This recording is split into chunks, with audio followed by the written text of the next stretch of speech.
Okay, so it is 6:02, and this is the Windsor Planning Commission meeting of April 23rd. And I'm calling the meeting to order. First, do we have any public comments? After you state your name, and please come up here after you state your name, concisely state the question or concern upon which you're commenting. You will have 3 minutes for supporting statements. And Harry is the timekeeper.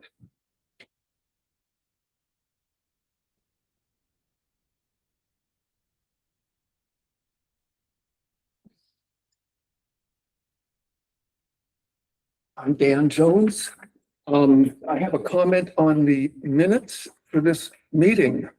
We spent a substantial amount of time at the last meeting with Jason talking about Tier 1B designation and the mapping up at the prison site, and it's conspicuously absent from the minutes.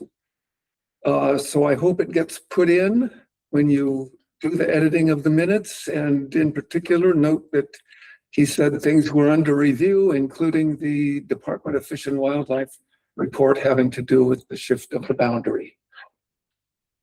Proposed boundary shift. Okay. The second thing is that at the last meeting, I asked that the document you're working from, the bylaw, the zoning bylaws, that document with its markups be included in the agenda packets or meeting packets every meeting, so that we can see how things are progressing and what's been considered. I'll ask again that be done, and if you can tell us now that you're going to do it or not, I would appreciate it. The document is something that we've been discussing. Holly is on leave, and prior to her leaving, we had hoped that there would have been a PDF document that would have been available that showed where everything was. Unfortunately, that document didn't get done. I don't know why.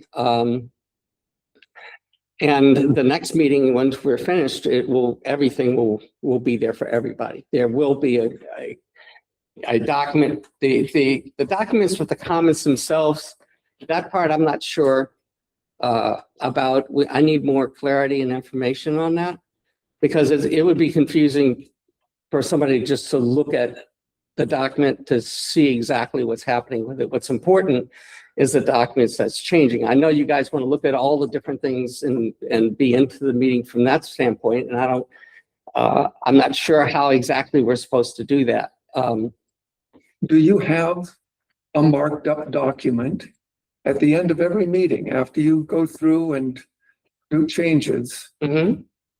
Do you have a marked up document showing the changes that have been made from the 2023, I think it was the 2023 approved zoning regulations?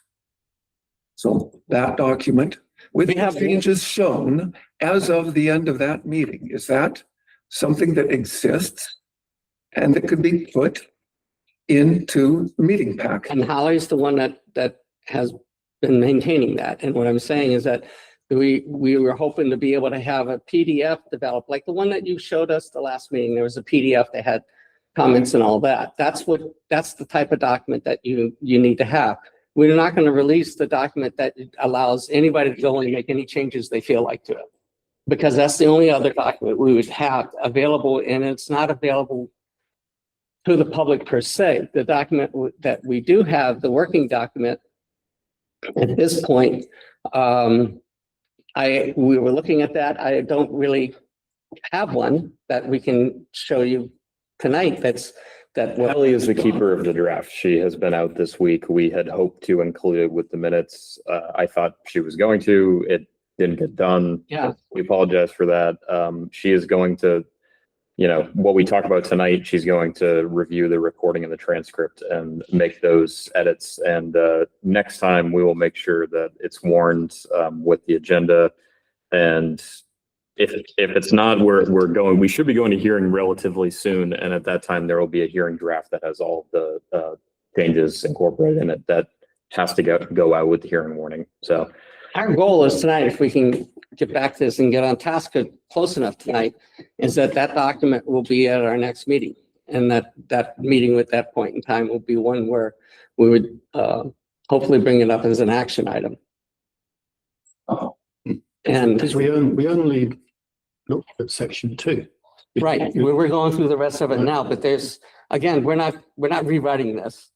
We're making changes to conform to Act 181. I can't say this as much as I can. We're not updating the entire zoning regulations. What the process happens after the new town plan is in place. So a lot of the things and concerns that you're looking at and some of the markups, you'd gotten a hold of a document that had some comments in it way back last fall that were not relevant to anything going on today. And As you work through the things here, do the commissioners have the document marked up as it stands now available to? we have to, we wouldn't be able to do our work. All of you have that. Yeah. Okay, so as you came into the meeting, you Mhm. had it.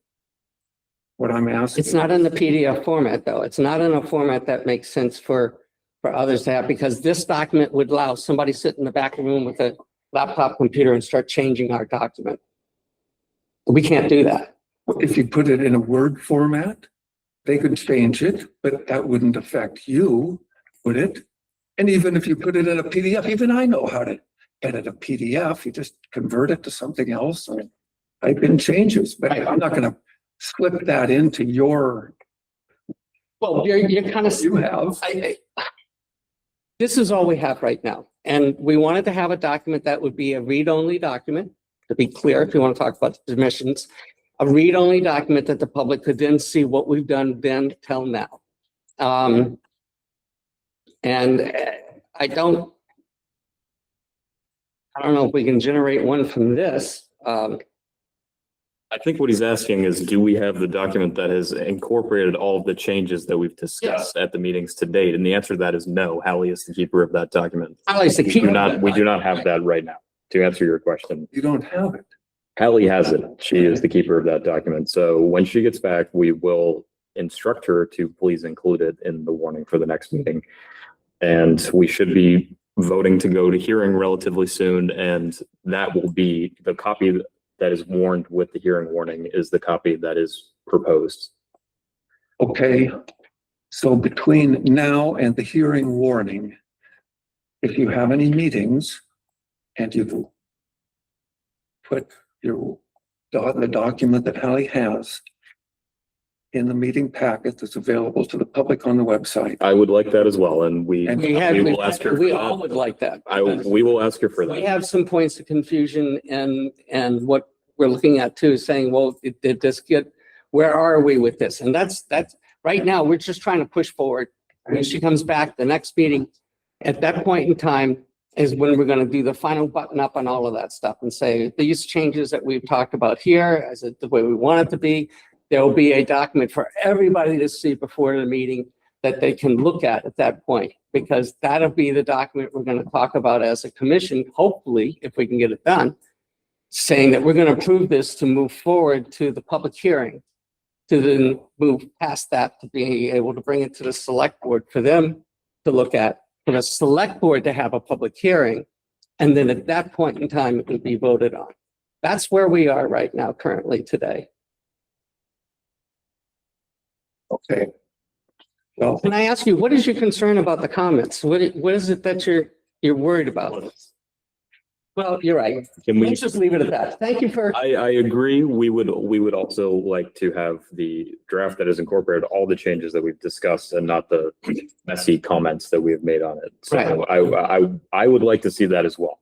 So when Hallie is back at the next regular meeting, we'll make sure that that is included with the packet. And hopefully shortly after that, we should be going to hearing, and then that proposed document goes out with the warning. So yeah. that's good. So give a short answer to that question, Cliff.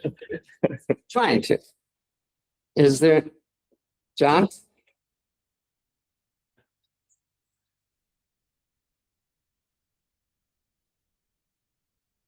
Thank you, Mr. Chairman. My name is John McGovern from Windsor. You asked the purpose, at least as I see the purpose of these questions is the public going to be involved in the drafting of these amendments? Or is it something they're going to have to vote up and down on when it's finalized? And does the law encourage public participation in that or not? And that's the meaning of it. In other words, these statements that imply, oh, we're very close to approving it. And once that's done, there'll be hearings. That's all part of the law. But I think the law may also encourage public participation in the drafting of amendments. That's my understanding. So I hope that spirit would inform this committee, not to look at people outside as, nuisances, but to help and encourage their participation. And in that light, I was here at an earlier hearing in which it appeared to me that the sections in the zoning bylaws having to do with rural and resource areas, which are the areas that are rural and even more protected as rural, the attempts seem to be being made to make it so there's more housing up there. Second, the statement was made that these changes are being made, and if you said that again today, under the impulse of Act 181. And I asked what section of 181 was inspiring changes in zoning to encourage development in rural areas.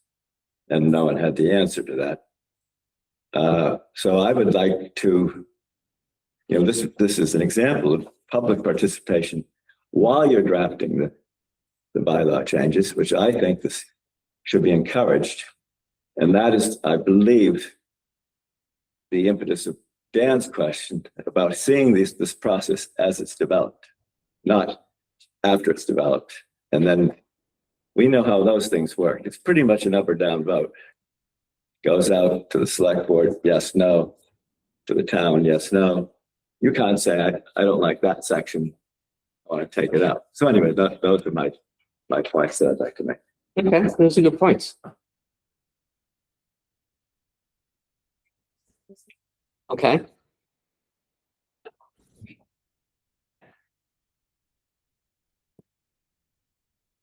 I'm Rhoda Moore, and I just want to speak a bit further on the whole concept of citizen participation in planning of any kind.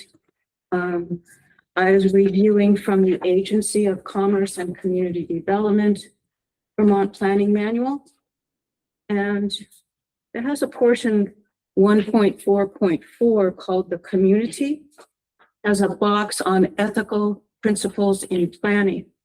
The second one is strive to give citizens full, clear, and accurate information and the opportunity to have a meaningful role in the development of plans and programs.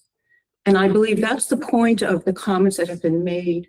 We would like to be a part of the process from the beginning instead of when you have your final draft. Okay.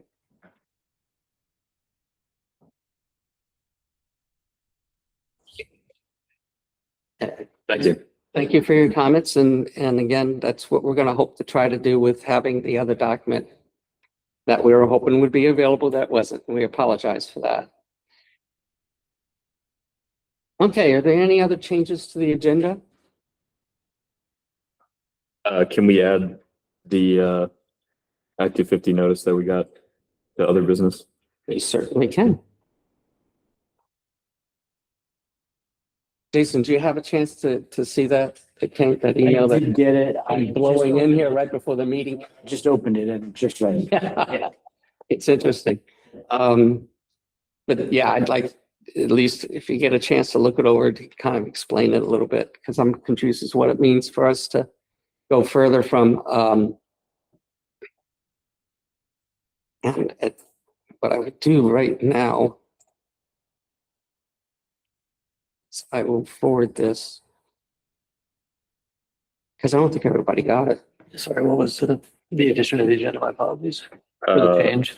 It is this, Intent to abandon it's activity. a notice that we received from the Land Use Review Board about, a notice to abandon a Act 250 permit Okay, in good. town. And I just sent it to you guys too. But it just came in. You know, like you, I'm just looking at this.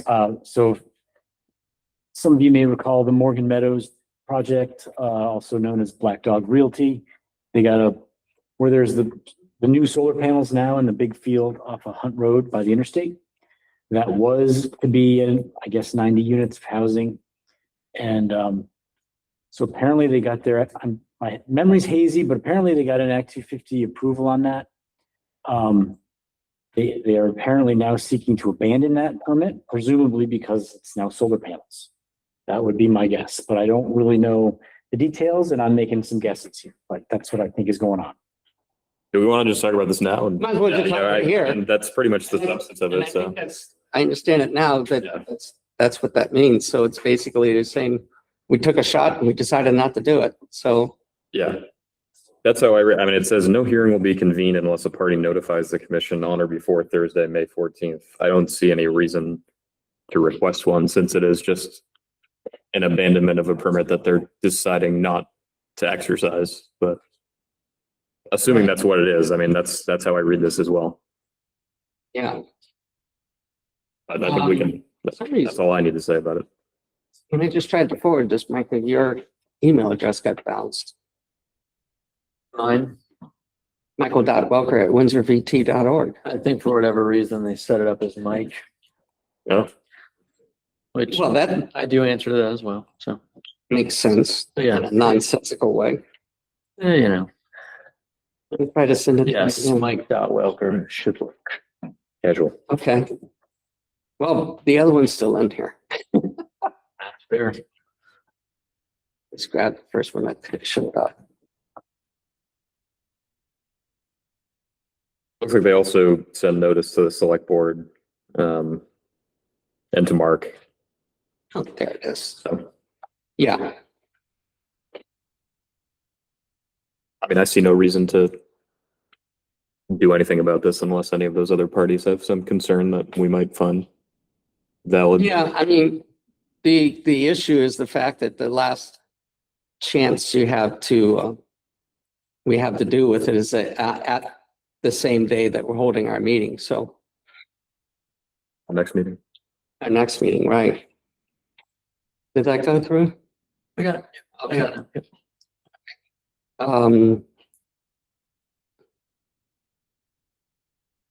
We're gonna hold comments until we have the other, we can't, I don't know what you could possibly be asking about. I'm gonna ask it anyway. I'm sure you are.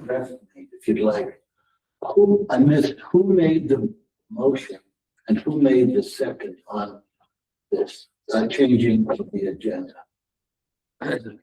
Harry made the motion. Who did? Harry made to add this to the agenda. Harry We can made do the- that if you want. Yeah. Harry, Motion to add this to the agenda. You have a second? I didn't get a second, but I know Harry made the motion to add it, so I will second it. Okay. All in favor? Aye. I, Passed. Discussion part usually. We just had it. We're having it now. This is. This is- What we were talking about, how you're kind of changing things ad lib and it's. This is why people don't serve on these things. I just find, I'm not Do gonna we have any more discussion on the item that we're actually talking about? Does anyone else have anything to say about the notice that we received? no. So do we have a motion to, at this point, someone needs to make a motion that we're not going to take any action on it? I don't know that we need to motion to not take any action. Well, we might. Let's be very specific. We'll motion to not action. It's my understanding, the only thing you have to have this. I move to take- Actionable items. I move to take no action on this notice unless we get new information. Okay. Second, anybody? Sure. Yeah. It's logical. Yeah, I'm going past logical. So I'll vote to not take action on it unless we get further information. Stay aye. Aye. Aye. Good. All right. Back to the regularly scheduled programming. Back to the regularly scheduled programming. Prior approval of the minutes from the previous meeting on April 10th. It was brought to our attention that there was a lack of detail on a number of items as far as the minutes go. Do we feel that we need to, I guess at this point, I would say, do we have a motion to, at this point, approve the minutes and then we'll have a discussion? I'm fine to accept the gentleman's suggestion that we include some more detail about the 181 discussion that was had at the end of the meeting. We can have Hallie edit that in. So I would motion to approve with that change. I don't know, we can. We can change motion because it's going to change the minutes.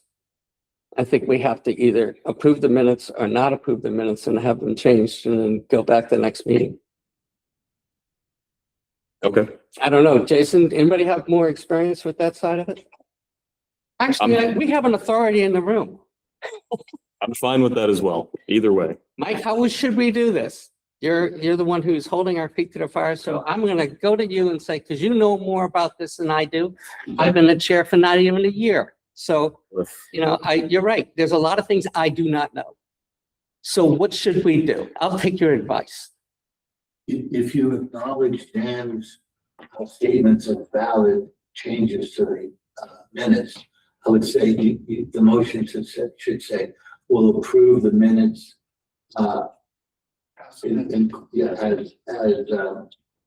suggested by Dan Jones, and then include that if he gives you a written thing or then you can include that. So you may approve the minutes with the inclusion of the comments.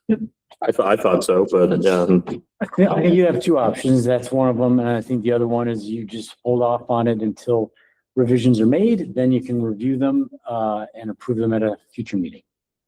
So you make sure that what's added makes sense. Right, because Hallie's not gonna be here until right before the next meeting.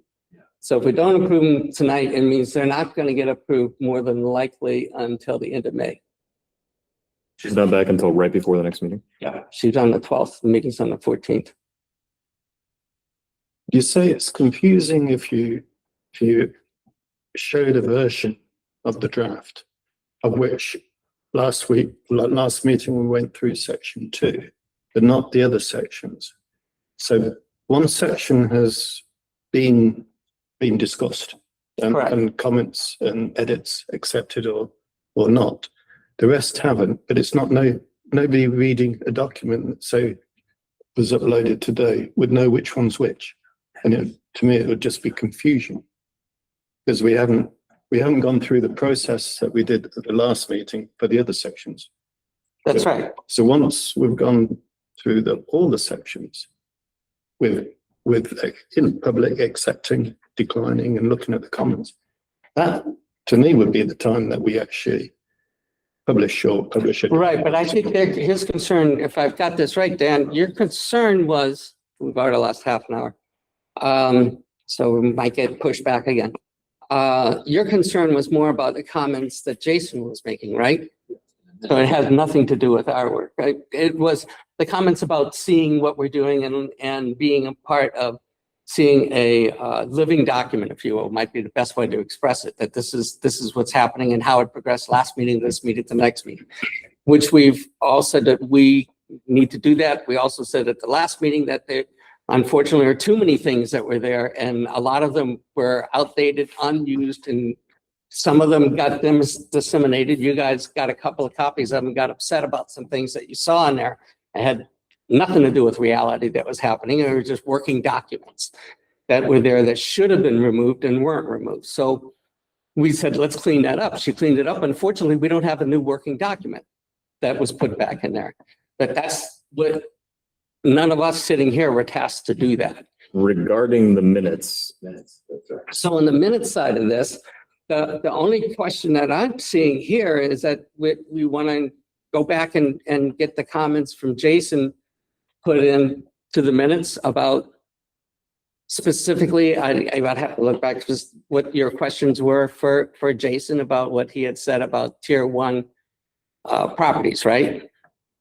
Yes, well, it's recorded, so. It is recorded. Everything you Edit minutes, just summarize it accurately and. yep, Okay, so it's Jason's comments that we're concerned about. So at this point in time, I suggest that we make a motion to approve the minutes and include Jason's comments into the minutes so that we can get this portions approved and then so moved. go from there. Is there a second? Did you made the first motion? Are we back on you? So moved. Okay, so I need a second, yeah. Okay. I don't think we need to discuss it any further. Who was the second? You? I thought you seconded it. I can. Second. I just said I I needed, was gonna ask I you. just said I needed a second. is You're what I getting said. yourself befuddled here. Second, sure. It's my fault. We got to get this back on task. Okay, so second by Mike, and do we have any further discussion? Here now, all in favor, say aye. Aye. Aye. Okay. Now, Mr. Chairman, just for the procedurally, you should call the no's also, even if there's no. actually, it doesn't say that. I looked it up. It says that if all are unanimous vote, then you don't need a roll call and you don't have to call for anything. Because there's no reason to call for a nay when there was nobody in the room left to say nay. And so at this point in form, just so everybody understands, we are going to do our business right now. And we are going to, please make notes, save your comments for the public comment section at the end of the meeting, and we'll be happy to hear them. But we must get through this. And it's for the benefit of the town that we do. Okay. I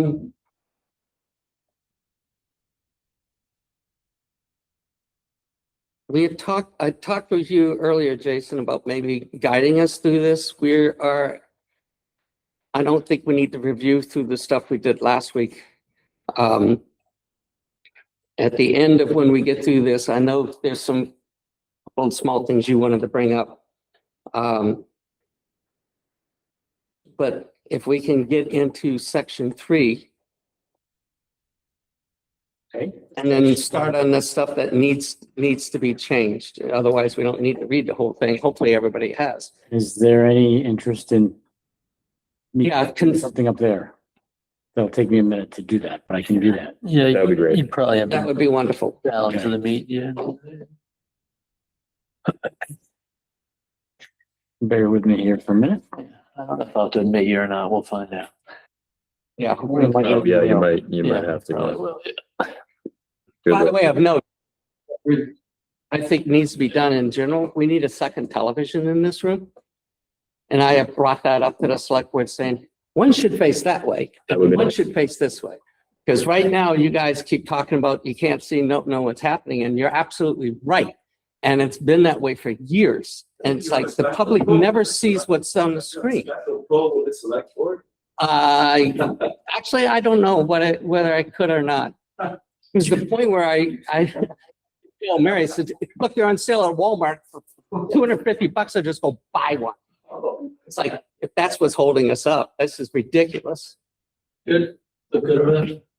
I think I see Jason, so let's see if Jason can share his screen. Yeah, don't walk away yet until we know. You might have to approve him to do that.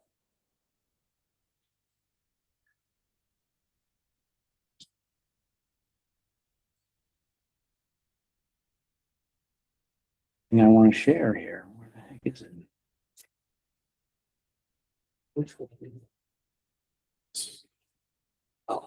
Oh, the one. You should be. All right. I sent you a link, I mean. All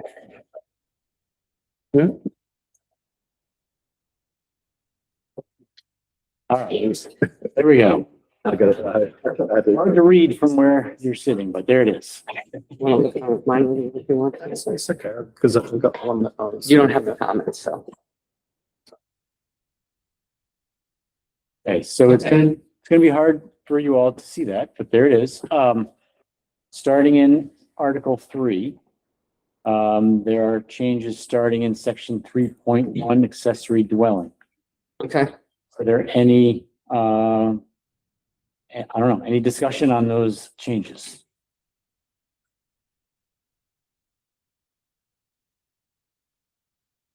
You're talking about all of 3.1 or? How do you want to do this? I think the best way to do is everything that's highlighted, let's just talk about it really quick to see if there's anything that, because I know that's the simplest thing, because some of this is changes that were made months ago too. Aaron's got had changes from July in it. Not super familiar with these, but I'm winging it, but all right. So there's a comment in here about adding a flood hazard area clause for accessory dwelling units. I don't know if that's been done. It's not a bad idea. However, this is a working document and that could always be something you do as a future next step. Any comment on that? seems kind of redundant of flood regs, but Yeah, and state law refers to it too. So I feel like you don't need it, but again, up to you.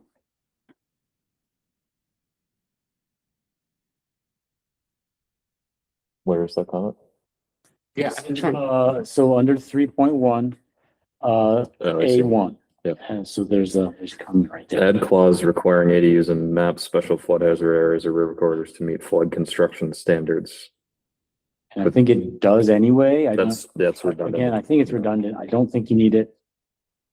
No. You can always add it down the road if you, next time you're updating these things, if you really want to. Okay, I say, I agree.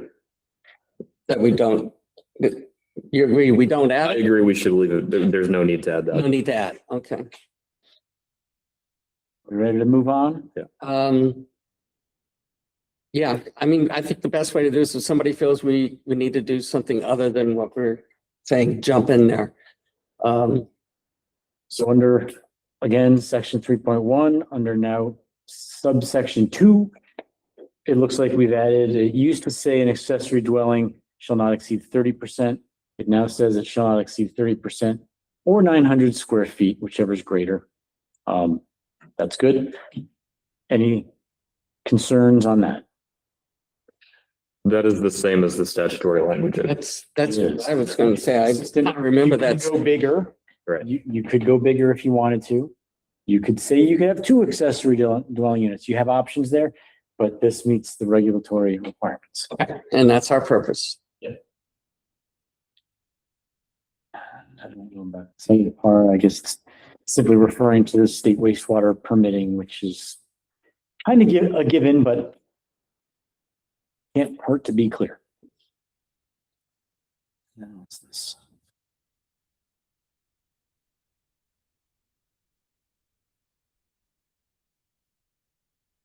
I think that's also That's also- state definition of Yeah. accessory dwelling. It has one of the units has to be owner occupied, so, Right, which I guess we don't have to require.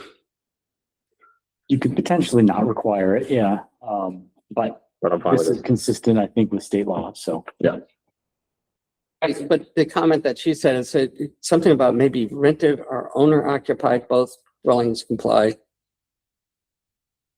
The state law used to, it still talks about, I believe, an owner occupied lot. Okay, So, you can live in either the main house or the accessory, it doesn't matter. But the owner needs to be in one of those two. And okay, it can change over time. It's okay. yeah, that's fine. So we're good with this. Yep. I don't know. Okay, moving on. So there were no changes in 3.2. There are no changes for a while. it No looks like. changes, 3.3. And stop me if somebody has notes about something. Nothing in 3.4. Nothing in 3.5. Nothing in 3.6. Again, nothing 3.7. I don't have anything until 3.19. Okay, all right, I'll just skip ahead. All right. Yeah, there's nothing until Okay, so 3.19, right? And this says, That was my comment. Yeah, this is far beyond what we have to do for the Home Act compliance. It's just, obviously these are comments I added on my own time, just things we might want to think about in the future, but I don't think we have to address this right now. Lots of bylaws have regs on telecom facilities, which my understanding of state law is that's you can't actually permit telecom facilities at the local level. They're all superseded, right? Doesn't matter. Yeah, it's all the Public Utility Commission. Right, and we just get an application and we either approve or disapprove. Right. But in most cases, the last application, you didn't really have a choice. We can have in the town plan, I believe, or also in the bylaws, we can have preferences for telecom facilities. If they were to come to town, we could say, I believe, what type of power it would be, siting and like location, visibility standards about the access roads and stuff like that. But those are all treated as preferences in front of the PUC, so they're not. It's not mandatory permanent language. Like if a cell tower came to town, it would go strictly through the PUC, and Hallie would actually not be issuing a permit for it for town zoning. Similar to what happened with the tower on Escutney, where they wanted to change the antennas that came before us a Yes, couple of months back, and it's basically we're party to we're just the letting you know, we we're don't party like to the it. PUC hearing, but Right. Okay. But I don't think this is anything we need to address. yeah, so future changes here, and Just it's an also idea. something to think about when you're doing the town plan. Right. Yes, Right. food for thought. That's the only reason I mention it. Okay. 4. Yeah, so, there's some references throughout about planned unit developments and planned residential developments. It's a little bit semantics. Should be PUD Right. or residential PUD, I would suggest, but whatever. It really isn't. Right. I put that comment in because I found that we're still using planned residential development in a number of places. So we really need to do like a find and replace in this whole thing, strip them all out of it. Because it doesn't exist anymore. Okay. We got. Oops. The next ones that I see was Harry's comments on F. G. So maybe instead of having standards for driveways, you could point to V-Trans standards. And you could do that. Those standards might be changing. They're updating them right now, but you still could refer to like the B71 standard or something like that, which is basically driveways. So that's the V-Trans driveway standard. That would be one option. Or if you think this is clearer, no harm or foul in my opinion, but I think whatever your preference. Okay. That was another food for thought comment. I mean, I don't think. Right. And that's not We don't need to deal with that's that. not a compliance issue. Would one have a precedence? Would the standard be above this document or?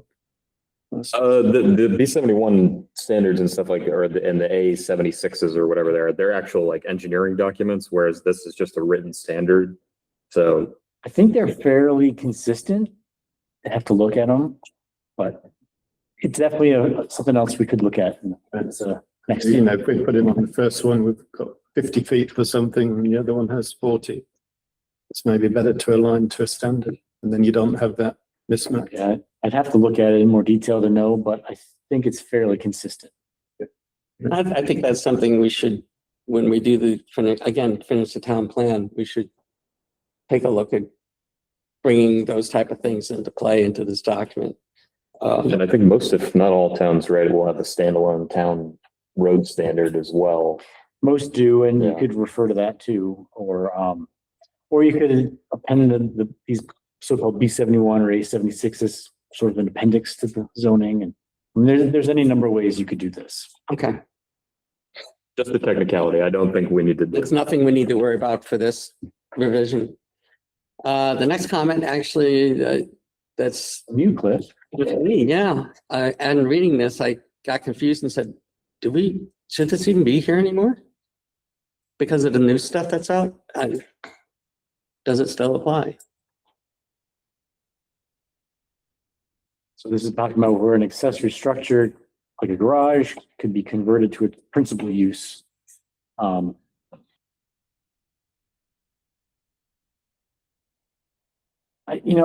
would suggest we maybe again kick the can down the road and revisit this later, because I'd need to look at it in more detail before I had an opinion on it.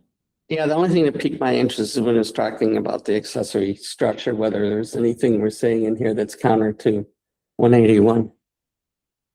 I don't think so. I mean, I think what this is saying is, in theory, a barn could be converted into a house, and Okay. go through the process to do that. But in theory, that sounds good, you know?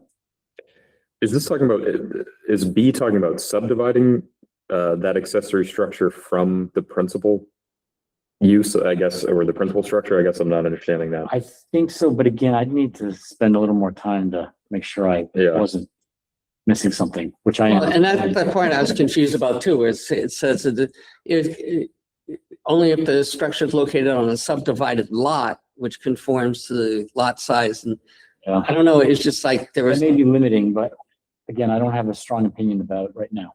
okay, I think the word subdivided is confusing. I think what it means to say is if it's located on a lot, which conforms to all the dimensional standards, basically. Right, I think it does want you to subdivide to do it, but anyway, Yeah. I do think it makes sense to, let's stick to the basics. okay, so that's not This is, maybe doesn't plan. affect us on the 181. Subdivided, is when- I don't believe so. okay. I just wasn't sure. I mean, because it's talking about a principal use, not accessory use. I don't think it's a problem from that Act 181. Okay, That's scary to think otherwise. No, I mean, the only thing, I mean, I think this might be redundant probably of the subdivision standard if it is talking about that situation where you have an accessory structure and a principal structure and you hypothetically wanted to subdivide them so that they're separate lots. I mean, that's what the subdivision standard is kind of for. You usually can't create a new lot that is smaller or doesn't meet the dimensional standards in the subdivision. right, So saying that here is just kind of redundant of that. Like, okay, if the building encroaches on the adjacent parcel or whatever, you wouldn't be able to subdivide it. I would think, but I mean, it depends on what our subdivision standards say about that matter, but this is all very in the weeds and I don't think we need to do it. I don't think there's any statutory reason I'm why. glad with the explanation that it doesn't affect the 181 changes. That was the only thing that when I read it, that piqued my interest at the time, saying this just kind of put us in conflict with that. I mean, I think the point of what we're trying to do here is really more Act 47, the Home Act of Well, the Home 2023. Act too. I keep saying 181, but you're Yes. right, it's 47 too. They're both together. We have to look at, but yes, 181 is actually the tiers. Right, yeah.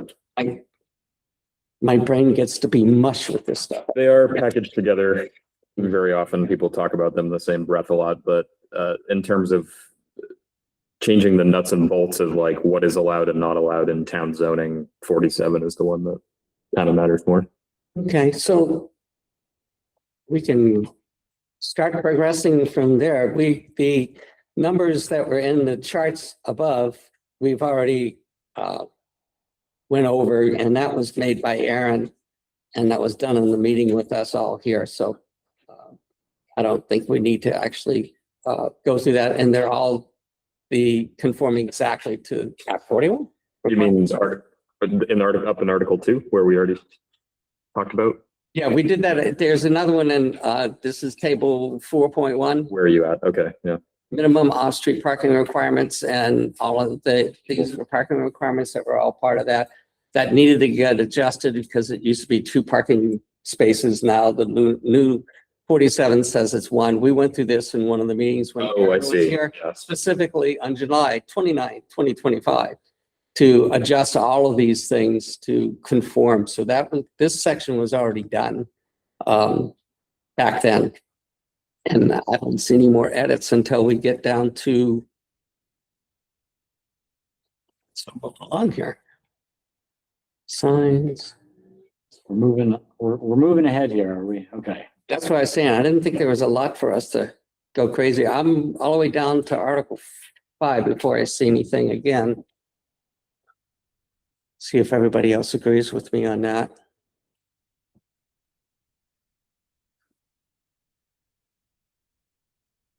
Yeah, Article 5 is where there's comments again. That's where we've ran into this in a couple of spots where the two families need to be changed to 3 to 4 unit to conform, right? No site plan review for, Right, yeah, so 3 to 4 unit dwellings where there's water and sewer cannot be Correct. required to go through site plan review. So there's a little bit of a got to put that caveat on it. caveat there, but that is true. So should we make that change? That's from the wording that it's there to, I think I think we need to make that change. I don't want to lose that because it's important. Yeah. Yes. wait, is this tracking changes? Doesn't look like it at the moment. It's changing my mind. I think if you go to, suggesting. Okay.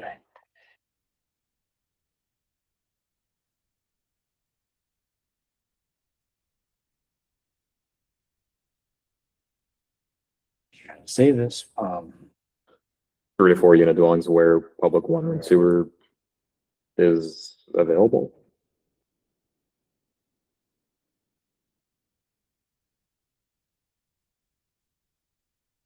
so I added in 3 to 4 unit dwellings where served by municipal water and sewer. That work for you all? Works for me. Yep. James? Yep, me too. Okay, so again, we move along. My pet peeves, plan residential. And you can see, I found a few of them. Finding this one on 5B, I gave up, and that's when I put the comment, remove all. I'm not gonna keep going through this. Okay, so I just deleted that. Okay, so now, This.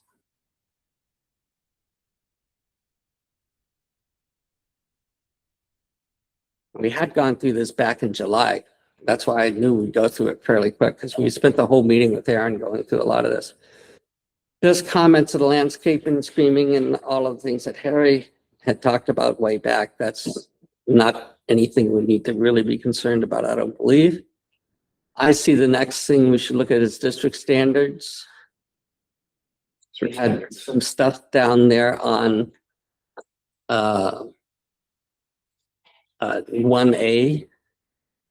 Oh, that was just comments by Harry's wisdom.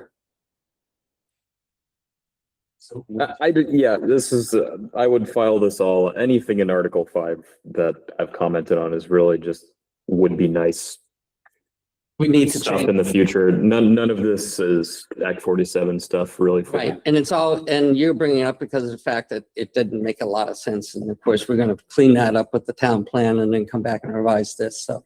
Yeah, So this is a wait. that, for Flesh me, this out in more detail. it was my comment and it's a weight thing for me. It's just something to note for the future. Site plan review, conditional use and design review, I like to see be a lot more specific than they typically are for everyone's sake. It's often pretty vague language.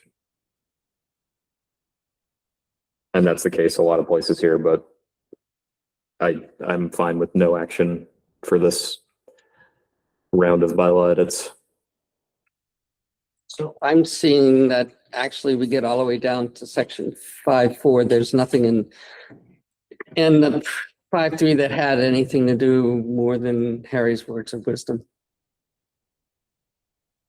So yeah, those we can, I guess we can, you keep those and you're gonna We'll see the thought process after this phase of. we'll open this document back up at that point in time after the town plan to go back to, and along with the list that hopefully when we're developing the plan, we'll make note certain sections that we need to adjust according to conformity with the plan. So Is that the case with design review? I feel like that section needs a lot of thought. I mean, I agree, obviously, but we could talk about that for months if we wanted to do something about that now.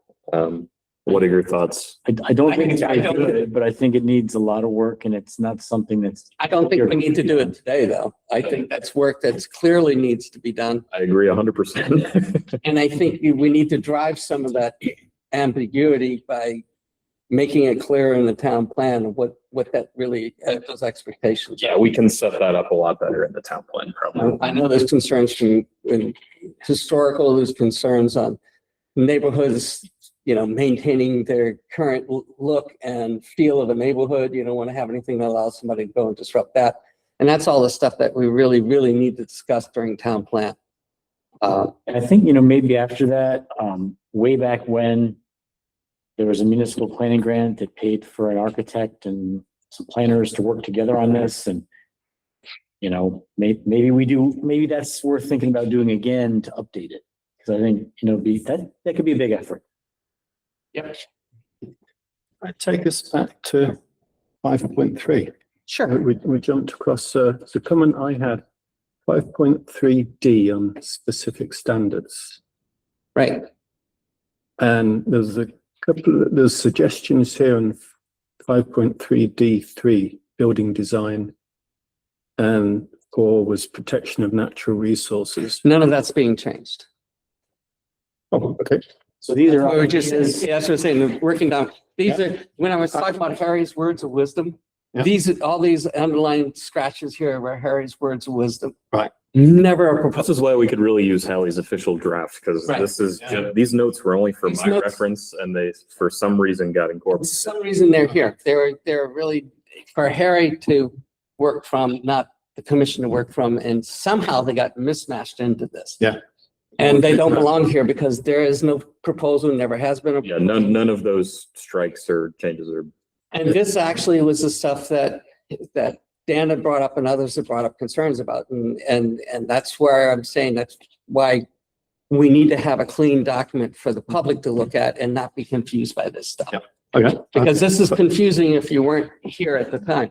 So I really hope we can get Hallie to. I don't know how to say it any different than at this point in time, we're stating that this whole section of 5.3, unless I miss something, there are no changes to 5.3. Right? That's correct from. Yeah, I'm just making a note. Article 5, don't include these changes in this phase of the zoning Right. updates. No changes in Article 5.3 at all. And I think the same thing through all of Article 5. And that was the point that I was confused about, is I just wanted to look at them really quick. But I don't believe we're making any changes There were a few, until we get down to, what do you see? I had a few PRD strikeouts, but other than that, nothing. So. Right. So just Oh, yeah, that's a. process and for when we've got lots of comments and edits that haven't gone into the document. So will it be Helly that will take the notes from this meeting and actually do the edits? Yes, yeah. Okay, perfect. Although Jason is doing, Jason. adding those notes for us right now. He's the one who's doing that for us. So, Okay.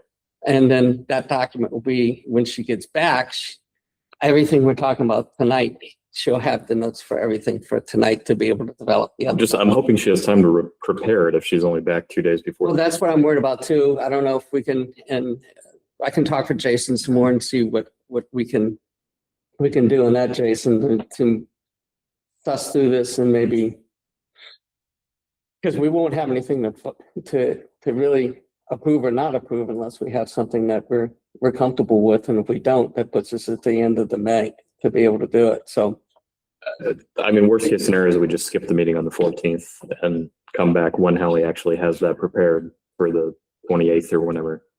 Right, so we got time before we get there. Let's see what we're able to put together. See what her capacity is, and because I don't want to be working off of this draft. It shouldn't be a lot to create two versions of this thing. Yeah. And omit stuff we don't want to include now and Right. save it for later. So I think it's doable. I mean, I intend at the next meeting, obviously, when we have gone through this and I've gotten rid of Harry's comments and other things and stuff that we're gonna make changes on, and there's changes are all there that we go through the whole thing fairly quickly. Ahead of time, all of us read through it. And if there's something we see in here that doesn't look right, then we'll go from there. Otherwise, we should be able to move forward, because right now, even the changes we're talking about now, so, Holly could only take a few minutes to see what we're doing. We haven't really changed much of anything. No, once we have a version that does not show all the comments and markup on this, the actual changes that we're proposing are quite minimal. So Right. hopefully she's able to get that together quickly when she gets back. Otherwise, I don't know. Otherwise, I do think it would make sense to. Otherwise, we'll figure it out. Otherwise, we'll figure it I out. mean, we will have already had to have warned the meeting and done the agenda before she gets back. So if anything, we'll just have to show up here to say, hi, guys, thanks for coming. We've got nothing we're gonna do tonight. I really hope that happened, but it's not within our control. Okay, moving right along. Section 5.5, right? Isn't that where we are? All the other stuff, we're just. Yeah, I was playing with, as we were talking, what I'm not doing on that is I'm not disallowing residential PUDs, but the terminology in state law has changed. There's no longer a reference to planned residential developments. It's just planned unit developments, period. And I was starting to play with this and just deleting the PRD references. And in some cases, I'm saying residential PUDs, just to be clear. And again, this could change. This could wait for phase 2, whatever, but I was starting to just go through that as we were sitting there. That's fine, because I think it's confusing and it's not part of Act 47 it's supposed to be removed. So whatever we can do, I see, residential PUDs, and that's a good idea too. So I was just starting to clean it up, but again, it can wait till we have more time to look at it Right. if you want. No, I think we should clean it up as much as we can from that side. I don't see any reason to not do that, Jason. Okay. Anything else while we're in this section? No. 5.6 flood hazard review. Where, as of right now, there is no edits or comments to it. Unless somebody has something they I want. did have comments down on Oh, wait, page there is one. Yes, there is. I'm sorry. 77. Mary's And words of wisdom when she caught something. well, so this is secondhand. I'm not a flood planner, but it's its own specialty kind of. But I'm told that it's kind of best practice now to do 2 feet above base flood elevation rather than 1 foot. Yeah, Insurance companies are requiring 2 feet anyway. that's right. I But didn't do that on 33 Main Street. Oh, really? I did it. Part of it was in the floodplain. And enough to where we had to remove everything, furnace, everything out of the basement and get it up on the first floor, Mm.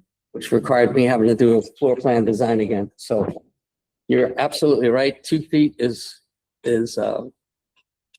really what should be there. one And thing to think about though is, any changes to flood regs should have DEC's review. Make sure you aren't messing it up in terms of the National Floodplain Insurance Program requirements. right, I don't think this would be a problem, but they may say this is old, outdated language in some cases. I think there's ways to make this language a little clearer.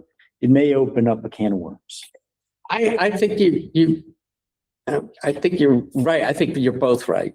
I think it needs to be probably the 2 feet, but I don't think it needs to be done to conform to 47. It does not need to be done to conform to 47. No. But it needs to, this is going to be one of those needs work things for us, because I think there's a lot of other stuff in here that needs to be looked at too. The rails to river concept, all those mingled and mushed in with the flood things in here that and I think we all have discussed at one time or another that that concept needs to be revisited as a development district and all of that. And that's part of the town plan, not this. I think, the easiest approach is you can take the state model language and plunk it in here. The problem with that, we talked about this a few years ago here, is that in Windsor, that's a lot of town. And there's this compensatory flood storage thing. And with all the brownfield stuff going on, that is not, in my opinion, a good thing for Windsor. So if we do that, that's something we need to look a little, carefully at. So the compensatory storage is what if you add fill to the floodplain, you're supposed to dig a hole of an equivalent size somewhere else? Right. Yeah. And just because of a lot of the brownfield work we're dealing with here, it's just, you have to cap it usually, and that's fill. It's adding, material to the floodplain. And so I think that's problematic. So again, I just think caution, but I think that would be an approach that we could do as a future next step, is replace the language with a model, but clean it up a little bit. At what point should we be engaging, at what point in the process should we be engaging with DEC about this? Like when we go Towards to the end. hearing or? Yeah, I'd say right before you go to, before you go to the hearing, before the public notice goes out, it'd be great to get their review. My office has some money over the next 3 years to work on flood regs. So if this is something you want to do, Chris can help you with it. So just putting that out there. And you're saying we would do that, not at this stage, but at the further stage, or something we should review now? I'm confused on It's up timeline. to you. It's going to be dependent on how much you want to deal with this versus just get it done. And it's also going to depend on what Chris's schedule is. It likely would take numbers of months to get through it. So you may want to, Oh, I think this can. Where's the can? I'm voting for kicking can. Because it's not something that, again, affects us as to what we're really trying to do with this, is just to get through the conform. I guess that Harry's comment was, is we can that ask DEC if this is fine, and they may be like, sure, that's fine. right? If we can change it. We can change this, and if they say that's fine, then we can include it. Without opening Pandora's box. And we can ask them about this. Okay, so is that the decision that we're just gonna find out if we can change it to 2, and so we'll make the change? If it's not gonna be a big thing, maybe, I don't know, what do you We think? just leave it at 1 and then deal with it down the road? Or are you saying that this is something that's problematic as it is? How big of a problem is it for national flood insurance? I don't know. Oh, I don't know. I'm That's what not- we're asking DEC. I think we can Okay. ask this guy, Ned Swanberg, hey, is this cool or what? And if he says, yeah, no problem, then we can include it. Why don't we do that? Let's do that. Are you able to Yeah, reach we out can- to, okay. We can Thank you. ask, yeah. And just give us an update. The final draft will be whatever, obviously it should be. And that 1 foot appears in a few places, like three places, I think. Okay, these are is this the definition stuff here? Where? Oh, that's not the development standard.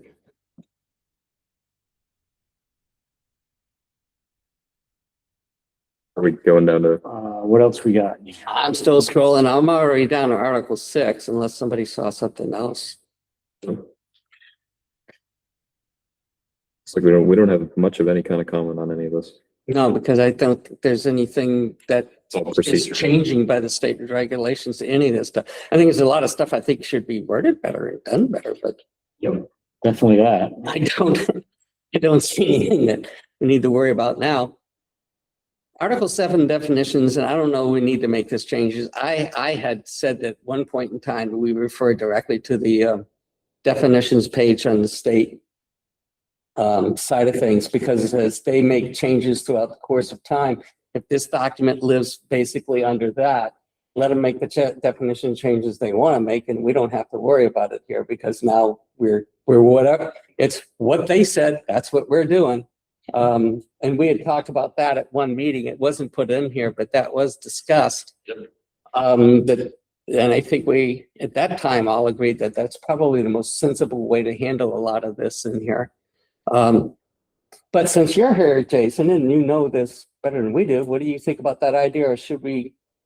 I think that's a good idea because it's, especially like accessory dwelling unit as an example, that definition has changed multiple times over the last 10 years. So yes, I think it's a good idea.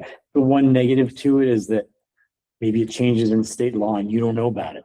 You know, I think that's the one thing, but you can look it up. Hallie could look it up. So Right. I think that's, in general, I think it's a good idea. I would think when they make a change like that in definition, they let people in planning commissions know, or do they not? They They just. do, but It trickles its way down usually through, Vermont, the League of Cities and Towns and, POTC, yeah. and, they let people know, but the message doesn't always get through. right. Okay. Especially at towns that don't have professional like zoning or planning staff, but we do have that. So Hallie's pretty looped in. Yeah, it would work probably. So do we want to make that change in this document at this time? I'm kind of for it if we can. What's the pay? Has that been suggested in the document already, or are you saying it now? Well, She has a comment, it's like Hallie has a comment in here, so accessory dwelling unit as defined in Title 24, blah, blah, blah. Oh, I So, I thought you were saying to have a blanket disclaimer at the top of definitions that says if there are conflicts between state and local definition, the state definition is the one that should be used, which I've seen in other bylaws. correct. Yeah. Okay. That's what I'm saying. Okay. Yeah. okay, that's a Then. good idea, We Yeah. talked about doing that and basically, and then just let this ride because we don't need to worry about it. Because if there's something that isn't exactly correct, we're already covered by saying, we could be wrong, but double check the state. I like that. Yeah.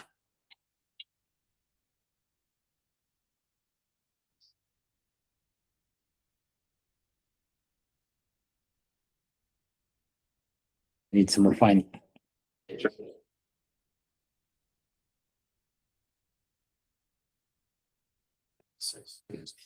Definitions have precedence.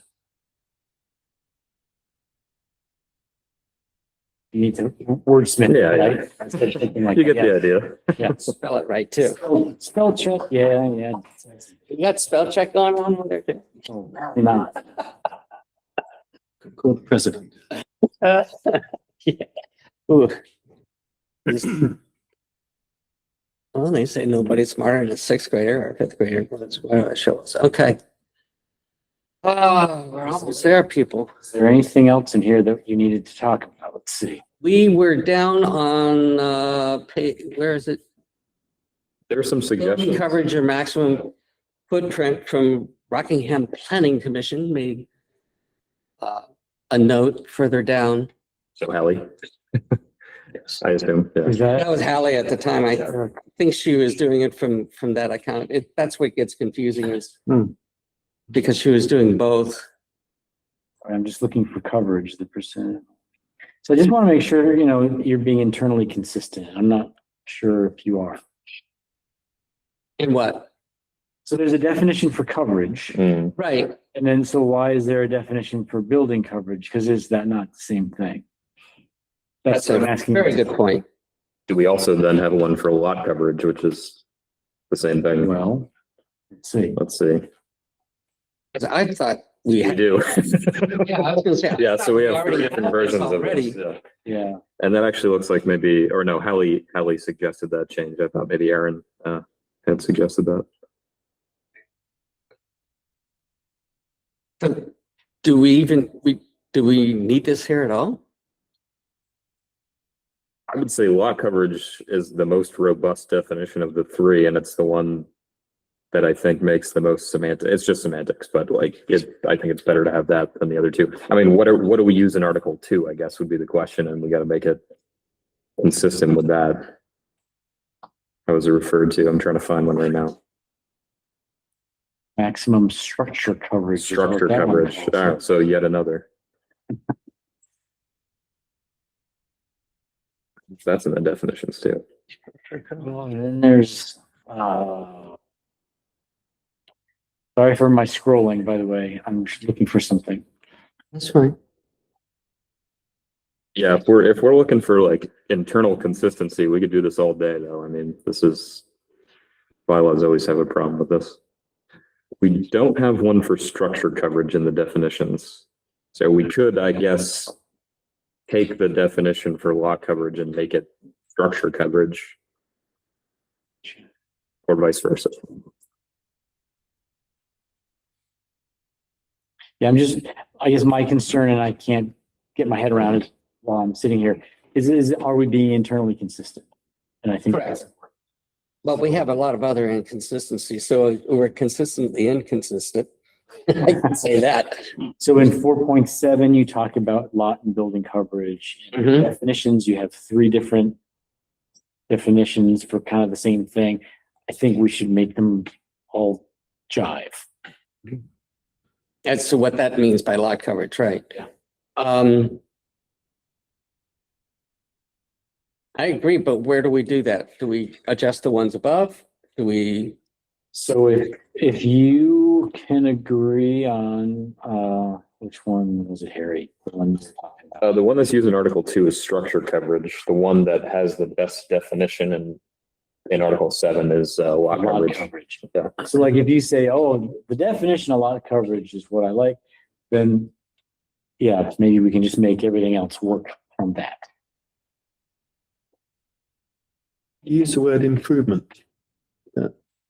That bring in any kind of development, essentially. This is getting the percentage. I don't see improvement. I'm seeing impervious surfaces, including buildings and other constructed surfaces. This is when we talk about lot coverage or structure coverage, this is supposed to be the definition of specifically what things we need. Actually, this is, So how much ground? these are different definitions. Defines that driveways are not counted in that, parking areas are not counted in. The one above does not include, Actual building space. Right. So that makes a big difference. Yeah. It doesn't care and whether. it shouldn't, in my opinion. Approved is And on that size specific lot, Where it does. you can only have certain amount of square feet in it. The Standard. question is what counts? Yeah. And that's what these definitions are trying to clarify, what counts in those square feet, which I find is difficult anyway, because. So Cliff, Yes, sir. and James, the lot coverage definition is actually not the same as the Right. coverage definition or building The coverage. building coverage is how much of the impervious ground has something alien to it, i.e. some kind of a building structure, shed, doesn't matter what it is. The percentage of something being placed on that lot is the building coverage, right? Not including driveways, not. Correct, yeah, so that's, lot coverage is including all impervious surfaces, including paving, so. So I think she's actually, after reading this and talking, I think this should stay because I think it clarifies that what this actually means.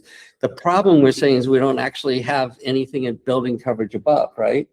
No, we have structure coverage in Article 2, Right. actually, which, Right, so that we're not defining the term of art, so that's a problem. right, But that's as simple as So it should structure be changed. coverage, see building coverage. Should this be changed from building coverage to structure coverage right here down? And Article 7, where it says building coverage, that would, would that be structure coverage? We can do this. Because that's what I see as the conflict is we're calling it two different things that are the same thing. Could you put them all under coverage? You've got a definition for coverage, the general one, and then within coverage, you then bring in your building. coverage, comma, building, coverage, comma, lot.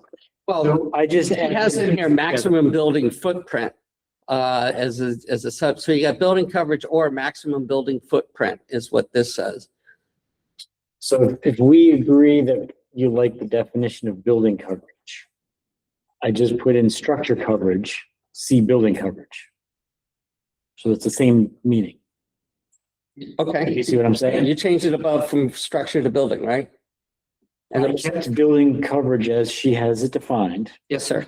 but because structure coverage is the word used in Article 2, Right. I added structure coverage and I simply referred to the building coverage definition. That works. It's not very Okay. clean, but it works for right now. That For the works. moment, Yeah. it Get us works. past it. again, we're inconsistent, so. But it does make me wonder why then include this other one, which is conflicting, and I don't know. Well, unfortunately, Holly's not here because I think I'm very suspicious that this language came from the state definitions, and that's why she dropped it in there. Because she was looking at those at the same time we were talking about it. So. I feel like lot coverage is the more orthodox. I don't know if Yeah. you agree. it It's is. probably the more orthodox term that's used, but my main question about having lot coverage defined is, do we actually use it anywhere else in the bylaw, or is it just a kind of orphan definition that doesn't actually go to anything?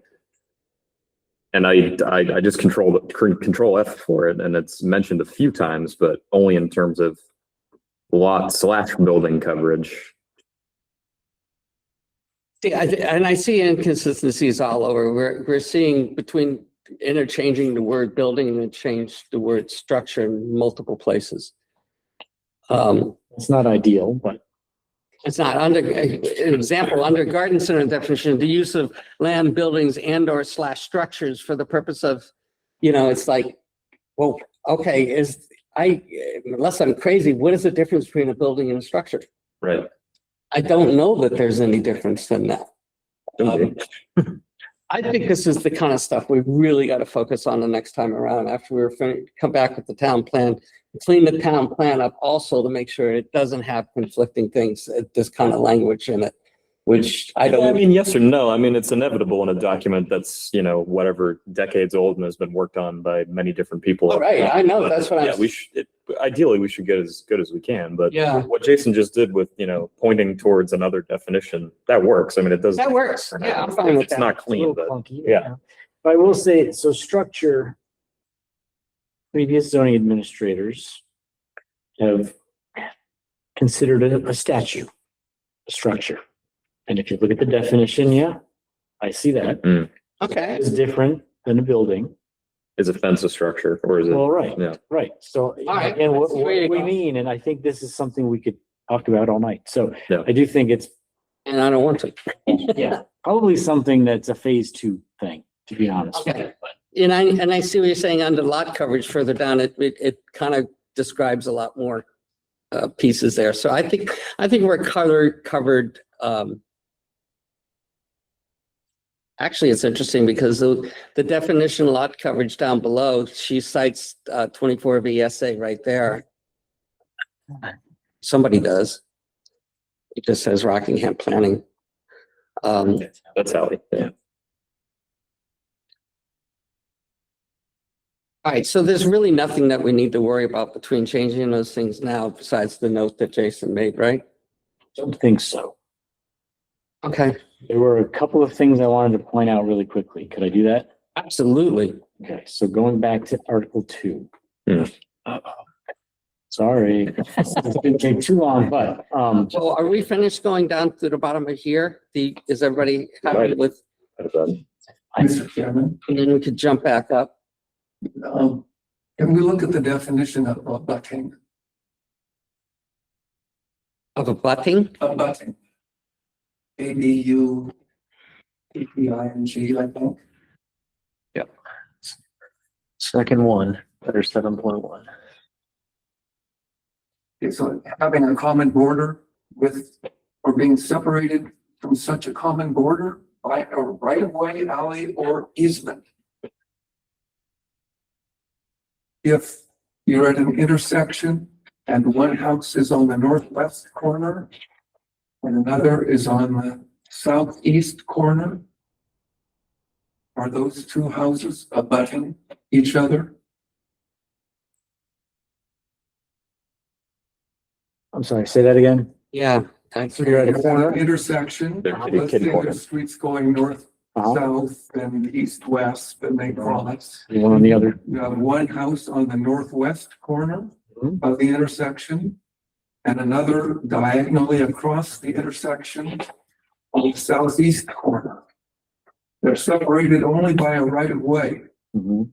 So by this definition, they're abutting. Is that correct? I think so. I think so. So if you take the next house down from that southeast house, you can draw a line from the corner of the lot on the northwest corner to that lot that's could be any distance down the street, but across the street. Right. And the only thing that's separating those is a right of way, the street. So are those abutting? Probably not, but I see. I see your point. Yeah. I see your point. It's not clear. Okay. We could maybe clarify that by saying a common border interrupted by a right of way, alley, or easement, because that suggests that they have a common border that is only interrupted by. You'd normally say no gaps or no roads for abutting. Well, Yeah, but and we have a lot of this where you have two properties and there's a shared driveway that goes between the two of them. This is a real specific example of where this definition's trying to, I think, bring into some clarity. And I think I think it's meant to be inclusive of houses that are like directly across the street. Right. Directly across the street, be abutting. Right. I mean, that's the intent. really? Yeah. Yeah. Okay. I mean, right. But Yeah, I mean, so take this for what it's worth because it's AI, but it says state law defines an abutter as an owner of record of a parcel of land which is contiguous, sharing a border, at any point to the parcel under consideration or which lies directly across a public right of way from it. So I think it's a little clearer of a definition. That's much better. this is a great instance where we should maybe just use the state definition. That's what I was saying. Just hold a citation for that and use the state definition. My initial thing was to rip them all out and just say, here, click here, go see them. Because it's, there's just too many things in here that were written with good intent a long time ago. This has been revised multiple times, not just 2003. This exact same document has been the basis for a very long time, 19 or even further back, I think. And I think it's full of these kind of things that don't make a lot of sense. And we could spend a ton of time fixing them when we need to. But I think that I'm not sure what it is. I mean, I'm fine. Do we want to try to change that definition or do we want to? I made a note to use the state definition, and so we could go back and update it if that's what you'd like. Okay, I think that's probably our best bet is I to, think the state definition is clearer. I think we need to annotate that to say to use the state definition. I agree. That way we don't have to State worry. Definition of what you read?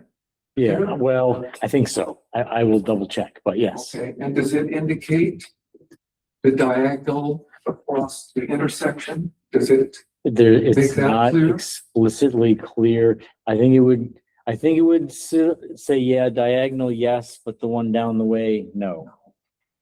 That would seem to be the intent. Right. Okay. I mean, the intersection concept is an interesting one because you're right. I mean, when you're at a corner, which house, when you're looking across, which one is this really talking about? It's either one in the one that you pulled up that it's still not clear as to how you define that. So that's something that I think is really, and you didn't get the exact, that wasn't the state definition. That was an AI I'm trying to find it. finding it, right? I need to spend a little more time, but yeah. And that's why I'm thinking that I would hope that the state has given some better thought into this and have a better definition. Emphasis on the word hope. And, It's in 117. I don't know where. but thank you for bringing it up. That's, I looked at Force 303. That's good. That's a good catch. Can we go back to Article 2? yes, sir. Just a couple of quickies. Okay. I go. So I was thinking about this in terms of the Home Act Mhm. and a couple things I caught. I want to flag them and just make sure you agree with these changes. Okay. Starting table 2.4, this is the medium density residential district. It was listing multifamily dwelling with 2 asterisks, meaning they all have to go through site plan review. Hmm. State law tells me if you've got municipal water or sewer, you cannot require site plan review. It's a permitted use. So what I did was I said multifamily dwelling, 3 or 4 units, no asterisk, so that's permitted use. You get your zoning permit, you're good. Then below that, I added multifamily dwelling, 5 or more units with asterisks that still has to go through site plan review. Are you okay with that? I like it. I think that brings a lot of clarity to it. Because there's a huge threshold when you hit that number 5 on multiple areas. You need sprinkler systems, you need all kinds of other fire requirements and other things start to come to play. So You could make the choice to have higher different numbers, but you have to have 3 to 4 at least. right, Where there's water and sewer, at least that size apartment would have to go through a zoning permit. right. You could say up to 6 or up to 8. I just want to throw this out there. This is the minimum requirement. No, and I like this because we're not looking to, we don't want a bunch of behemoths going up. And so this gives some check and balance on that, again, to make sure we keep the character of the town intact. So I did that in high density residential. I did that also in Okay, so yeah, village mixed use. No, I didn't. yeah, I did. It's 14. Wait a minute, I'm just going through this. 2.7. Oh, no, that's It CBD. says multifamily dwelling. All of it goes through a zoning permit. And I think I had a question about that. Is that what you want? It used to go through conditional use review. To Okay, be consistent here, and we can say up to 4 units is permitted use, zoning permit. And then 5 and more has to go through site plan review. mhm. Does that make sense? Yes, I mean, you made that change in the CBD already, so we should have it here too. I think. Everybody else? Double check. I think consistency is important. May not have made all the changes, but yeah, so everybody good with me making that change to village mixed use Yeah. and consistency?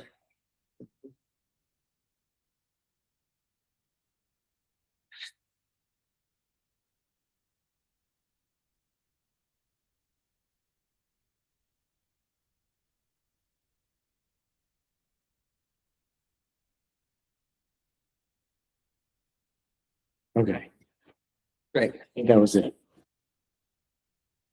That was it? Of the stuff I think I really wanted to flag, yes. I know I will then go to James, who had some concerns on the wording in section 1.1 of purpose that you Yeah. brought to my attention. So I'll let you talk about that, James. It was really on the second paragraph, I think, well, first and second was a rewrite of what we had in the third, the specific purpose.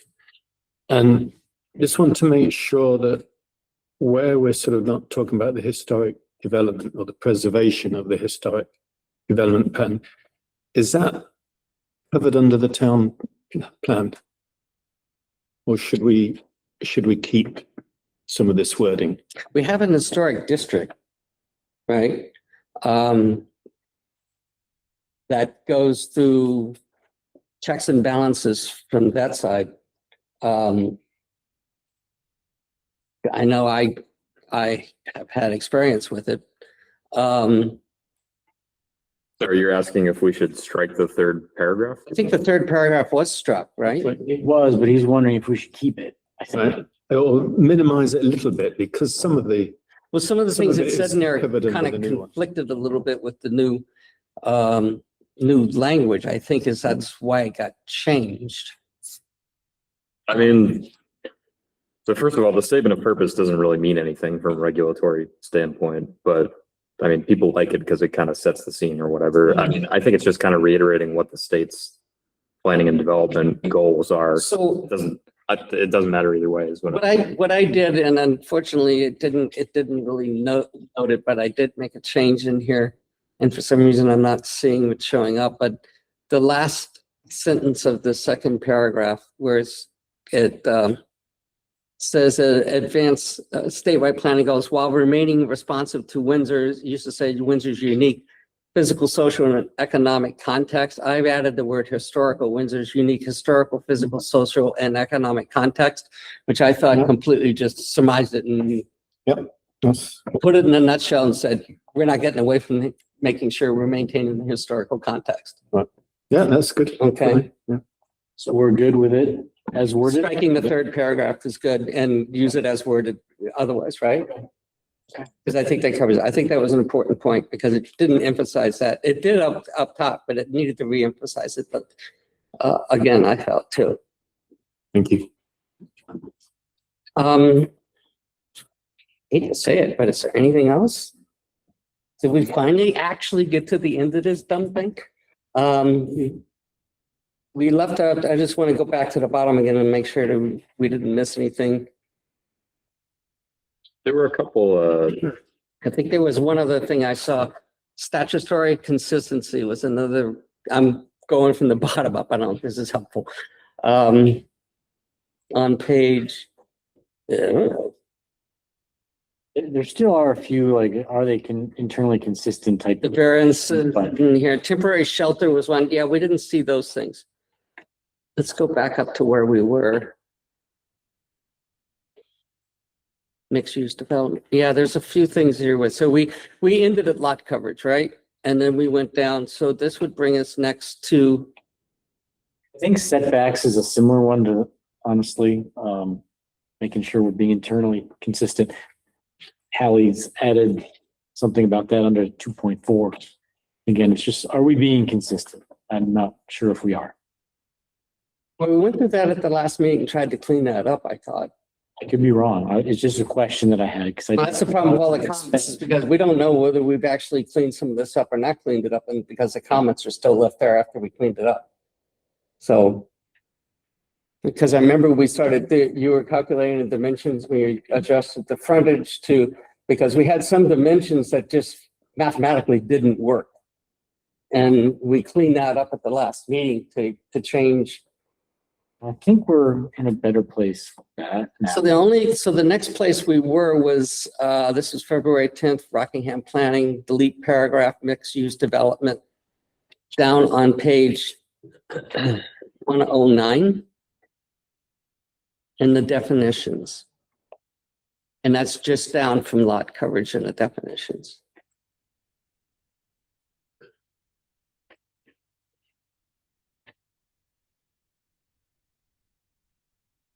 What, I'm sorry, page 109, what are we looking for? Mixed use development. Mixed use development. There was a suggestion to delete that paragraph of mixed use development. We have mixed use and we have mixed use development was added. Right.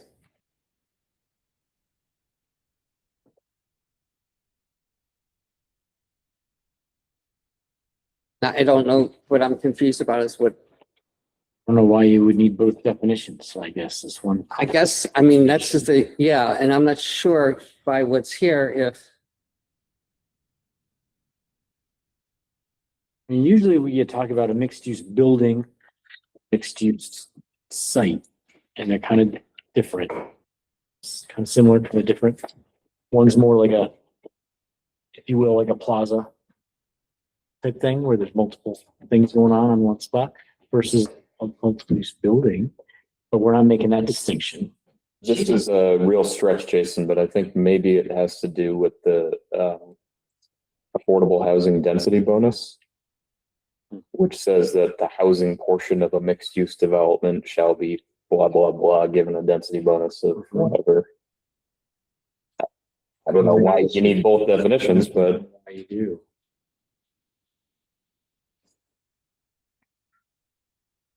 speaking of definitions, I did find the abutter one. I was interested. I was kind of looking for that. look at that with a. So they don't use the word abutter. That's why. Could we stop here Oh, sorry. Yeah. till Dan comes back? Sure. It'll, I'll come back to I'd like that. to hear that. Yeah. So under this, I just saw this notation here. It says delete paragraph mixed use development. That was the suggestion saying that apparently that had been there and that she was suggesting to remove it. I'm kind of a little unclear on a couple things, but, I am a little unclear too, so I'm a little hesitant to, the only thing that's really jumping out at me is, so the mixed use definition does not say principal uses, it just says two or more uses. right. Could add principal. And then I don't know, I don't see the value. Having the two definitions is just confusing. So I would suggest which definition do we prefer and leave that one and delete the other one? That's what I would suggest.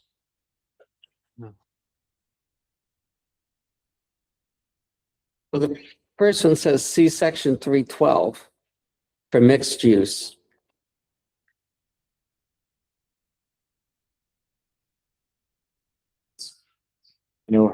Her new definition is a little more specific Right. and maybe slightly better. I have no problem with it per se. I just don't think we need two of them. Agree. So maybe we can delete this one. And tell me if you disagree, please. So the one above, she's referring to 312, which is in accordance with Act 4444, home child care facilities, and she's going and talking about a lot of that kind of stuff there. All of it's child care stuff, Which means 314. or unless she's talking about 314. Yeah. I thought it said 312. It did. It did, but he's right. She 314. means 314, yeah. I'm about to go through that window. Let's send it all. So I think what we're doing is we're keeping her new definition for mixed use development, but then I added a C section 314. I like that. I vote for that. But what does everybody else think? I agree. Yeah. Although I probably shouldn't technically use the term vote because we didn't have a first or second discussion. 109, let's get back down here again. Okay. The next thing that I saw, river corridor. This was something that I did actually check, and this is language that should be there because it came from the state river corridor that we didn't have in there. Yeah, that's a good add. And so that I just say, good catch, leave it alone, move on, I agree. because we didn't have anything about that, and we're supposed to. When are the state river corridor rules going into effect? Is that? Who knows? They're kicking that can, Okay, yeah. I think the date was 2028. The state's taken jurisdiction over development in river corridors. Mapped river corridors, that is, and they need to have their rules in place, new rules for that. And it's gotta be soon, but I just don't know when that is. It seems like a good piece of future proofing to talk about it though. Yeah. Yeah. So staying on task here, Yeah, anyway, sorry, yeah. Harry, you're being a me. All right. Temporary shelter. Temporary shelter was the next thing that we put in the state definition as opposed to something that we had before, which was extremely ambiguous. And that's just bringing us to conform. That's a conformance issue. And Aaron had put that in back in July, and we had talked, anything we see with Aaron and notations July 31st, that was our meeting at that date that she was here physically at the meeting. And these were all discussed and approved. Anything I'm seeing that's highlighted, I'm double checking on. The next one that came for variance. The definition of variance, and again, I believe it references 6.2 above, but this is, again, I believe this was what came directly from the state, I'm pretty sure. That makes sense. I mean, it's good practice to just define the different procedural things, so. Correct. That's an easy. And then below here, we have statute consistency, which we basically Did you put that in, Jason? Oh, so that's the thing we were. That was the thing I Yeah, was. There we It go. was, I knew, remember we talked, I said, I know we talked about this. And we did on February 10th. That's when we had the discussion and that was added down here, basically saying this one little small paragraph says, anything you read above, forget about it. Might be better to have it at the top. So. Yeah. I'd like it better at the top too. Why don't we move that to the top right below definition, the word definitions and say, from this point forward, go ahead and read it, but if something's wrong, we're not standing by it. You gotta, the state's gonna be precedent. I knew we had that in here. I agree, it should be at the top. So the other people don't do what we just did. Yeah. Precisely, yes. Is there any reason to leave it at the bottom too? I don't think so, but. You know what? I'm okay with putting it in both places. This is such a stupid long document by the time you get down there. It doesn't matter to state it twice. Yeah. I mean, I'd like to know how many people actually, when they're trying to do this, would want to read this. It takes a good hour to get through everything. All right, the traffic impact study, I don't think we need to worry about any of that stuff right now. of the appendices.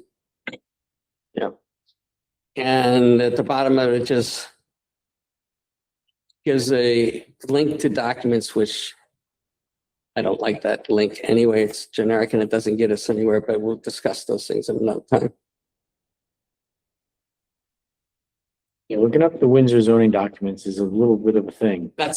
I'm gonna send Holly specific request that she use very specific links going directly to the specific folders, not dumping the public from the website into the generic box. Say, here you go, figure it out. Well, it would be very nice to have the 2 or 3 most important documents actually on the planning section of the website.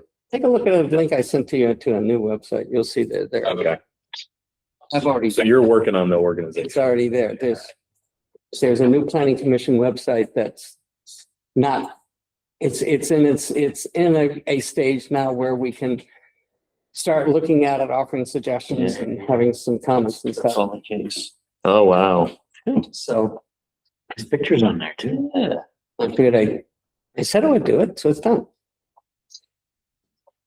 Just holding on the abutting definition, John, to give it. Oh, I'm sorry. Yeah, since Is our Dan back or what happened to Dan? Did he leave? He's out there still. well, anyway, we'll talk about it just to put it in the record. But yeah, so the statute doesn't use the word abutter, at least as it relates to planning. It looks like so. This is in 24 VSA 4464. Just saying that for Allie's benefit on the recording. Section A1C. Written notification to the applicant and to owners of all properties adjoining the property subject to development, including the owners of properties which would be contiguous to the property subject to development, but for the interposition of a highway or other public right of way. So that's the definition that's used as relates to planning. Yeah, sure. So we were just discussing the definition of a butter. It looks like the state actually uses the word, state statute uses the word adjoining as it relates to planning. So it's in 24 VSA 4464 about a butter notification, basically. So it says written notification to the applicant and to owners of all properties adjoining the property subject to development, including the owners of properties which would be contiguous to the property subject to development, but for the interposition of a highway or other public right of way. So including parcels across the street and that type of thing. So we can use that if we want. So A butter is defined as. you want to get, yeah. And just plug that definition in. Sure. Leave the word abutter there and then say, So we can use the word a butter and and just, then add this definition as it comes. because this is like the notice requirements for having DRB hearings and things like that. No, absolutely. That's who they consider a butters. They just don't use that word. Right. Yeah. Someone wants to build a fence and want to let the neighbor know. That kind of thing. So Who counts as my neighbor? This is, that's right. Who's your neighbor? Is it really the person 4 houses down who just doesn't like you? apparently not as it relates to Maybe permitting. not. Okay, so Does everybody agree to that change? Hearing no nays, we're good. I'm sure it's the wrong way to do it, but. So yeah, let's go ahead and add that in because I think that would clarify so much better what we're talking about. At least having. Address diagonal across an intersection. It's Clear. they don't talk about it in that way, but they talk about it using the term highway. So I would say it would not include diagonal because they would not be contiguous, but for they're the not contiguous. They're saying anybody across the street, across our road. directly across the street, yes. Directly, right. But the question is, and it's a wonderful question because it shows the ambiguity. Of Yeah, you can really go deep on it. what is directly across the street from a corner property. In practice, I bet a lot of towns, maybe including Windsor, would notify those people who are catty corner, or Right. whatever, just to cover themselves and make sure that they've done their due diligence. But I don't know if there's a clear answer to that. Right. Like the house that's on Scotney Street in State, by the elementary school. I mean, who counts on that? You've got the house right next to it, school across the street to the right. And then if you look across, there's a few houses that I think would be considered abutters from the dash and this and looking across the street. Not one, but a number of them. So I think it's one of the things that are always going to be difficult to find because it's kind of a common sense thing you would hope. But I don't know how you can define it. I don't know. Somebody come up with an idea. The importance goes beyond just giving notification. Probably abutters have certain rights. Beyond just being notified, that would be pertinent and make it desirable that there be an unambiguous definition. I mean, they're considered interested persons in the case of appeal. Yeah, I don't know. I don't know what I others. mean, some other people could ask for, interested person status, and they might have a particularized interest based on some other factor, not that they're just in a butter. So I think there's an opportunity for others to be included, but they're not the ones who are going to get the notice. You know what I mean? So the abutters get the notice. The guy down the street who's going to hear the blasting at the quarry isn't getting the notice per se, right? But he might come in and say, listen, I'm on the other side of the hill. I'm going to. Hearings are also particularly warned. affected. So it gets complicated. Hearings are also warned in the newspaper, True. as required by statute. So I mean, people beyond just the people who get a proactive notice in their mail will have the opportunity to be aware of it. Right. Yep.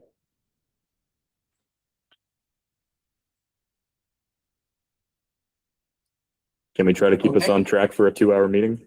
I think we are, at this point in time, my question is there any other changes here that anybody sees as of note that we'd like to discuss? I have none if we just want to go down the line, but I don't know. So that means we're done? I'm pretty sure that means we're done at this point, right? And we now need to get this to finalize to bring to the next meeting to take a look at and make a decision on. If I'm hearing nothing else, I think that's exactly where we are finally after a year almost. we will need a clean copy that has all the edits that we've Yes, approved, whether Hallie does that and has the time to do that before the next meeting, or we do it. Someone's got to do it, and then that's what we'll warn with the agenda and vote on. And then there will be the hearing draft, which is the one that's warned with the hearing. right. And hopefully my intent is to take our clean draft copy that we're going to use, the current document that we have, and put it through something like well, I could use AI. You can get Acrobat. And do a third document, if you will, noting the places in the document where it changed, what it was and what it is now. So that at a glance, it'll be right there. And so when the public comes to look at it, to see that they're gonna be able to see every specific thing that's happened and not have to go through 100 and something pages twice through 2 documents. It won't be that. It'll be a short, only changes will be here for people to see. that's my goal. And if I have it ready, I'm intending to have it posted on a link to it on the town website, and make that available as soon as we can. So that being said, hopefully that will clarify for everybody what's been done, what's going to happen, and where we go from there. And I believe the next thing on the agenda was other business, but I think we covered our other business when we were talking about adding the other business. So we're done. Then we have last chance for some public comments.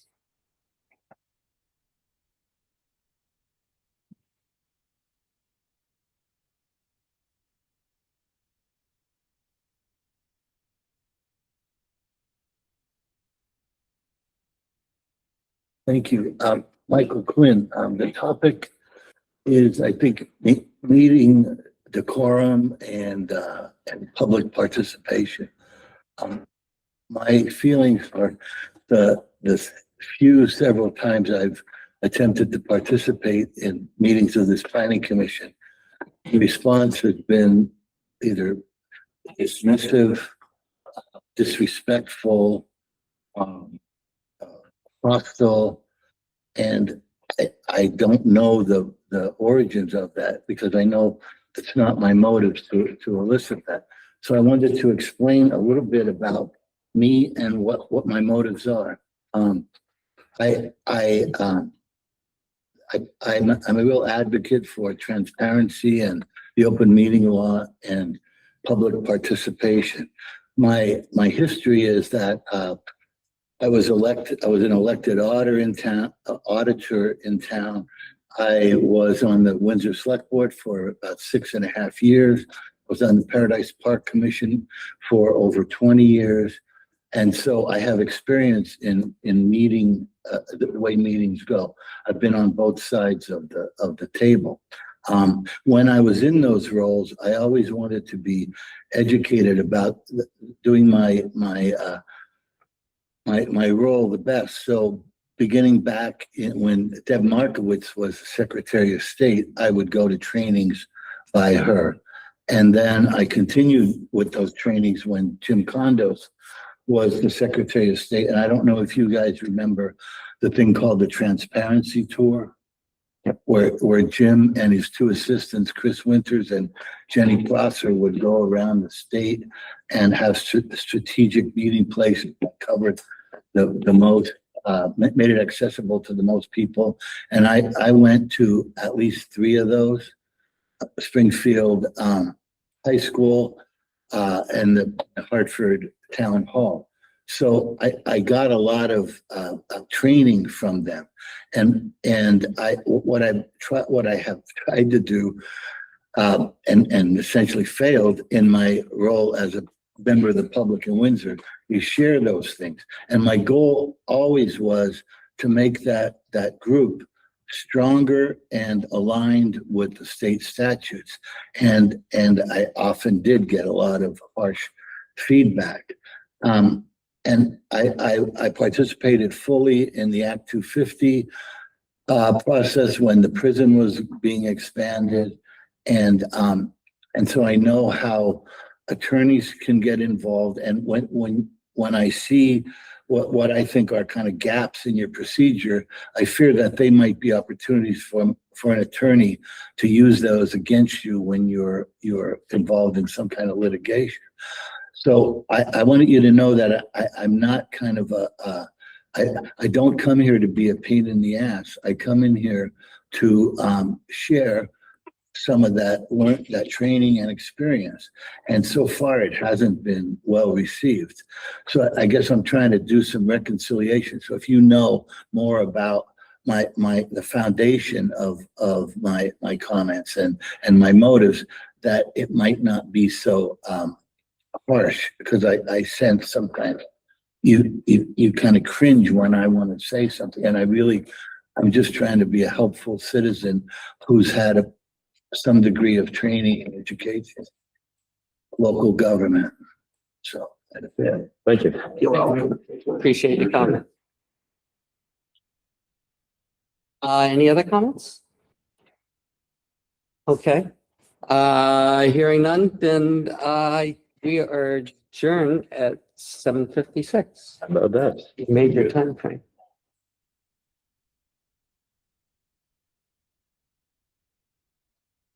Okay.